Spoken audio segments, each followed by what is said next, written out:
So, a little while ago, we got early gameplay footage of Forza Horizon 6, and I think it's safe to say we're all pretty excited about it. I mean, it's going back to the roots of what made 1 and 2 so great. It's in freaking Japan, which, let's be honest, is long overdue. We've got sneak peeks of new features, including full rear rotation, the ability to put different rims on the front and back. You get the idea. Feels like they're actually trying for once. But enough of that, we're here today to talk about cars, specifically Japanese cars. With the game being in Japan, there are a few cars I feel at least that should be added into the game. Some of these are returning cars from older Forza games, and some will be completely new to the franchise. Anyway, here are 10 Japanese cars that I want to see in Forza Horizon 6.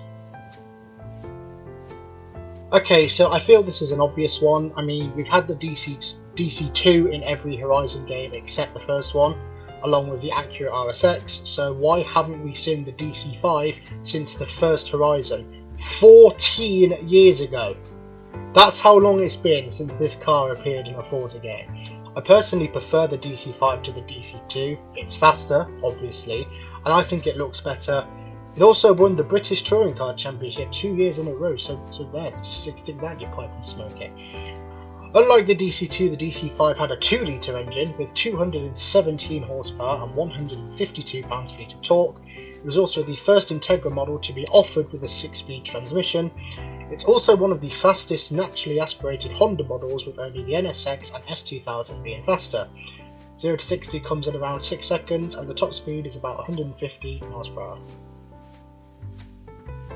Honda never sold a convertible version of the Civic, which is a shame as all of its rivals have had a convertible version at some point in their life. Ford Focus, VW Golf, Renault Megane, to name a few. However, in the 1990s they sort of did. Let me explain.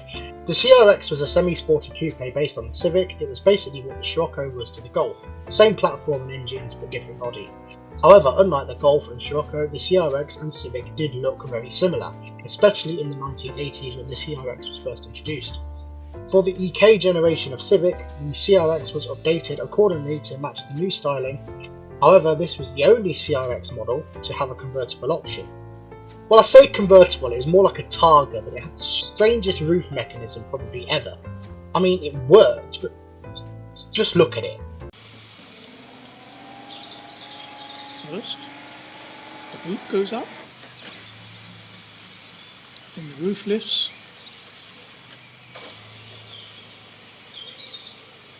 and the forklift truck comes out the boot.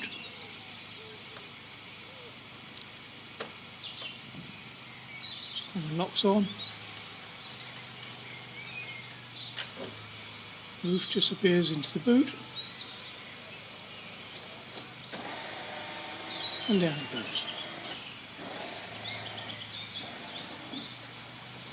Anyway, in its most powerful iteration, it had a 1.6-litre VTEC engine with 168 horsepower and 116 pounds-feet of torque.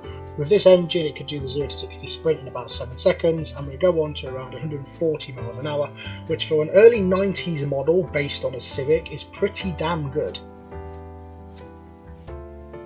If you've played the original Need for Speed Most Wanted, this will be a very special car for you. For everyone else, it's a Supra-engined rear-wheel drive sports saloon. In Europe and the United States, we exclusively got the Lexus, but in Japan, it was also badged as a Toyota. There wasn't a massive difference in appearance, the main difference was the powertrain. The Lexus had a 3-litre naturally aspirated version of the legendary 2JZ engine found in the Mark IV Toyota Supra, paired to either a 5-speed manual or 5-speed automatic transmission. The Toyota had the option for a 2-litre inline-4 with a red line of 8,000 RPM. The 3-litre in the Lexus had 215 horsepower with 218 pounds-feet of torque. It has a claimed 0 to 60 of 7.3 seconds for the automatic and can reach a top speed of around 150 miles an hour. The 2-litre in the Toyota had 207 horsepower and 159 pounds-feet of torque. I couldn't find any acceleration figures, but I'm guessing they are probably a little quicker than the Lexus due to the 6-speed gearbox, and to be honest, the Toyota's probably lighter because it has a smaller engine. Now, I'm not talking about the first generation Sora, as I'm fairly certain it has been included in recent Forza titles. I'm specifically talking about the second generation. It was dubbed the worst car in the world by the Top Gear trio, and is also considered a Cheshire mobile. I, however, think it's quite a nice car. It's not pretty, and it certainly isn't fast, but with a 300 horsepower 4.3 litre V8, it certainly makes a great noise.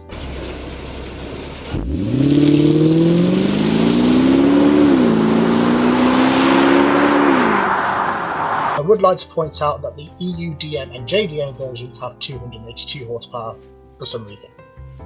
So like I said, it has a 4.3 litre V8 with 300 horsepower and 325 pounds-feet of torque, paired to a 5-speed automatic gearbox. The 0 to 60 is claimed in 5.9 seconds, which to be honest is a lot quicker than I thought. The top speed is electronically limited to 149 miles an hour, but would theoretically do nearly 170. Apparently. It's also a convertible, so that's a bonus. Now, I know including race cars in a game about street racing is a bit weird, but there have been race and track only cars included in previous games, so what the hell. The HSV 010 was a purpose-built race car specifically for the Super GT 500 Championship. It raced from 2010 to 2013 and managed to secure a team's championship in its debut season. Not only is this car hugely underrepresented in racing games in general, it has also never appeared in any Forza game, not even Motorsport. And I cannot stress this enough, it is 100% one of the best sounding V8s of all time. Check this out.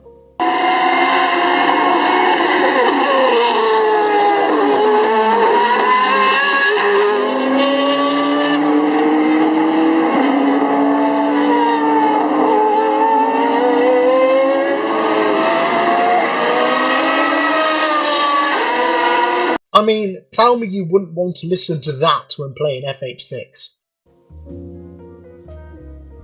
Gran Turismo wants its car list back, am I right? All jokes aside, why has this not been in a previous Forza game? We've had the 4th and 5th generation, and we still have the 1st. Why not the 2nd or 3rd? I genuinely believe that this is one of the best looking legacy generations, with only the 4th gen beating it. It honestly looks great, especially in a sporty trim. Mechanically, it's pretty much identical to an Impreza STI, but it's a much more luxurious car. Think of the BMW 750i, same powertrain as a 550i, but much nicer. A smattering of versions had the 276 horsepower turbo boxer with 253 pounds-feet of torque. There was actually a limited edition STI version with 289 horsepower. Taking the standard B4 turbo model, or the RSK or whatever, the 0 to 60 time was just over 5 seconds and the top speed was in the high 150s. Personally, I would like to see the Blitzen version. Same engine, but it has a really interesting double spoiler thing. Very cool. If we're having Subaru, the law states a Mitsubishi must be included, specifically the Evo 1. Now we have the Evo 3 in FH5 and FM23, but why not the Evo 1? I mean, that is where it all started. It was produced for 2 model years, 1992 and 1993, and was, as far as I know, the least powerful Evo model ever sold, with just 247 horsepower and 228 pounds-feet of torque. It was sold in 2 trim levels, the GSR, which was the fully equipped regular model, and the RS, which was a stripped back model sold to racing teams for amateur events. The 0 to 60 comes in just over 5 seconds and the top speed is around 135 miles an hour. It has a 5-speed manual gearbox and obviously it has 4-wheel drive. I thought this would be a staple for Gran Turismo games, but it hasn't returned since GT6 in 2013. So if GT aren't going to cooperate, Forza can slip in there and take it for themselves. There are a few versions of the ZZ and all would be a welcome addition, but I'm going to talk about the ZZS as I feel it's hugely overshadowed by the much more powerful ZZ2. The ZZS is a kind of Japanese take on the Lotus Elise, but it's more powerful than the MR2 and a hell of a lot lighter. Power comes from a Nissan inline 4, specifically the SR20, although it's the naturally aspirated version, not the turbo one. It has 197 horsepower, 145 pounds-feet of torque, and the whole car weighs 660 kilograms. It has a 5-speed manual gearbox. One source says that the 0 to 60 is 3.7 seconds, and the top speed is 153 miles an hour. Yikes. Who needs the ZZ2 when this is that bloody quick? Now, I know this is a concept car and was never sold, but come on, it's the coolest thing ever. Someone at Mazda thought, yes, the windscreen. Great invention, but do we actually, need it? Take it off. And you know what, I'm glad he did. If the Ariel Atom and KTM Crossbow exist, why not this? Actually, screw you Mazda for not selling it. It's based on the NC, or third generation, MX-5, and actually only has the smaller 1.8 litre engine compared to a 5-speed manual. 2 litres are overrated anyway. Besides, it only weighs 995 kilograms, so 125 horsepower and 123 pounds-feet of torque is more than enough. The MX-5 was never meant to be quick anyway, so who cares? The 0 to 100 kilometers an hour is supposedly 8.9 seconds, so it's pretty meh, but I don't care in the slightest, it's cool. So before we get to number 1, I thought I'd include a few honourable mentions, and I will get through these as quick as possible. I know it's the most hated Eclipse generation. I personally love it. It has a V6. Do I need to say anything else? We have the FN2, which is the hatchback version of this. Why don't we have the FD2? It looks better, and it's a JDM exclusive model, so there's absolutely no excuse not to have this car in FH6. I don't think I need to explain why we need this, we just do.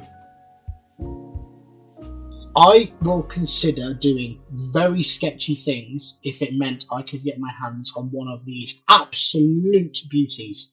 I would take this over an R34 Z-Tune any day of the week. 400 horsepower from a tuned RB26, bored out 2.8 litres, and it redlines at 9,000 RPM. The body kit is perfect, the wheels are perfect, it looks, goes and sounds like a race car, and Gran Turismo 7 is the only game in recent years that has bothered to include it. I don't care that we have a similar body kit for the R33 in Forza already, no, I want the actual car, I want the perfection that Nismo crafted when it left the factory. I don't want to do it myself and inevitably cock it up.